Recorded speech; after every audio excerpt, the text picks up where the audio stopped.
Well, most Mainers know about the boy lost for more than a week back in 1939 after climbing the state's tallest mountain. Well, now the rest of the U.S. is getting in on the story about 12-year-old Donn Fendler. The movie Lost on a Mountain in Maine is now in theaters nationwide. Here with us this morning is producer Ryan Cook. Good morning, Ryan. Thank you so much for joining us. Thank you for having me. So you actually knew Donn Fendler for a number of years. Can you tell us more about how you met? And is this a movie you always wanted to make? Yeah, so I'm your classic story of I read the book when I was in 4th grade. I grew up in Waterville, and Don came into my class, so he was always a big hero of mine. And so when I graduated from film school, I was sort of like, what's the type of movie that I want to see?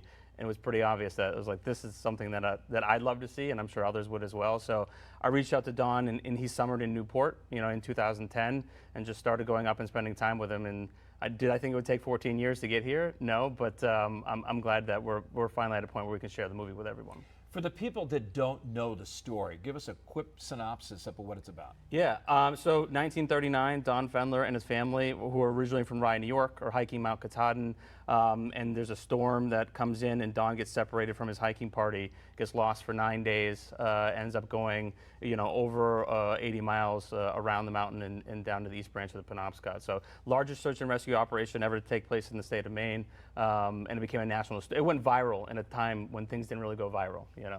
And so the story of survival is so captivating that the book has been required reading, like you mentioned, in so many Maine classrooms. How did you approach bringing that to the big screen? Well, for me, it was, obviously the book, the book tells the point of view from Don, right, and what he went through, and obviously that's a big part of the story.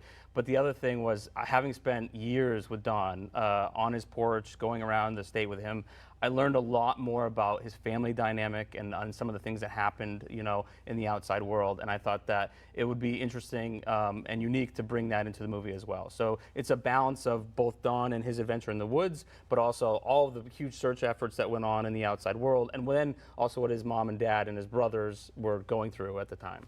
The film stars Maine native Fitzgerald. What did that mean to have a Mainer to be a part of this movie? I mean, it was a no-brainer, and it was obvious, and especially not only is she a Mainer, but Don came to her class, so she had that personal connection as well. Everybody who's been involved in this project was either had some sort of connection to Maine, or as Andrew, who's our director, is not from Maine, he was required to hike the mountain. We told him he had to hike the mountain before we would give him the job, and he did a great job. So yeah, tell us about how tolling it was for David Blumm to play Donn Fendler and what that was like. Luke David Blumm. Yes, he is just a phenomenal actor, and we were really looking for someone to play the role of Don who embodied Don's spirit, and Luke nails it. I mean, it's because there would be days where we'd be filming where it was day 9 of the search in the morning, and then it was day 1, in the afternoon, and be able to switch back and forth from those headspaces, and obviously the makeup and stuff can be pretty tough, but especially for a child actor, but he really does an unbelievable job. You talked about the director having to climb Mount Katahdin. Let's talk about the challenges involved with making this movie, where you guys all had to climb Mount Katahdin. Yeah, we obviously, like, at the end of the day, a lot of people know that we filmed a lot of the movie in upstate New York,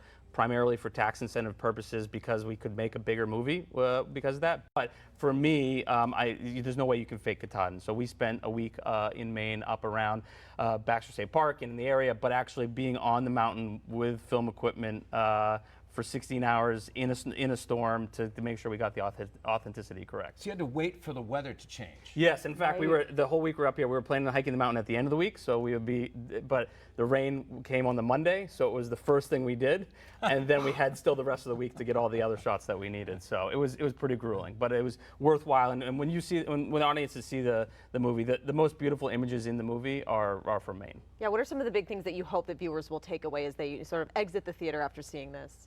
For me and Andrew, our director, we talked about making movies like that Disney used to make, something. So for us, it's a movie about perseverance and a movie about family, really, at the end of the day. Andrew and I always talked about, we hope that at the end of the movie, people just want to go hug their loved ones, and that's really what I think the movie embodies. And then also just Don's, message that whatever hardship you're facing in your own life, if you just keep going through one step at a time, like, you will eventually get there. If you don't give up, you will get there. Which I know full well in making this movie. It's been a lot of ups and downs to get to this point, but we never gave up on it. And so, like I said, we're super excited to share it with everyone. It was such an incredible achievement that he was honored by the president back then, FDR. I mean, that's crazy, huh? Yeah, I'm telling you, this is a big deal. You have to remember, the country was coming out of the Great Depression. World War II was on the doorstep. Everybody was looking for something hopeful to to grasp onto.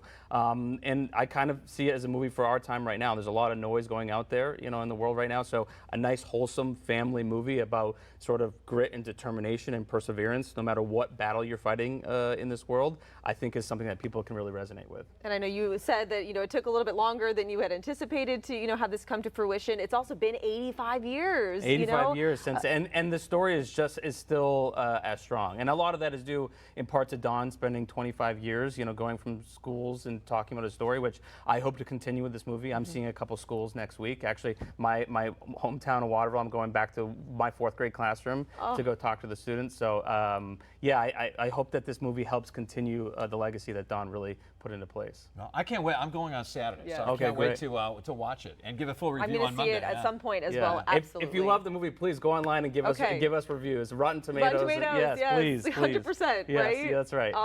Congratulations. Thank you very much. We can't wait to see it. What a great story. I can't wait to hear about your 4th grade. If you can, let's send us some pictures going to your 4th grade class. Oh, I will, That'd totally. be great. Yeah, congratulations. To hear about all the school groups that are like literally reading the book right now and then taking trips to go see it, it means a lot to me. I know it means a lot to Donn as well. Gives me chills just hearing about it. Yeah, you know? I can't wait to watch it. Thanks again. Yeah, thank you very much. As